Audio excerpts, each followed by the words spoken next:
Pag wala kang pera, hindi magtrabaho ka. Dumiskarte ka. Mangutang ka, magkakapera ka. Di ba?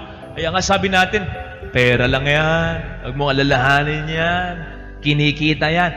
In other words, pera, madali lang. Money, paper only. Easy.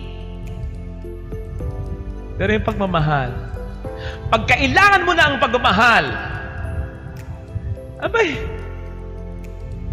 mahirap mag-produce yan kung hindi nakasanayan at kung hindi napapatunayan. Hindi mo po pwedeng sabihin sa isang tao, mahal kita eh, hindi ko lang naipapakita.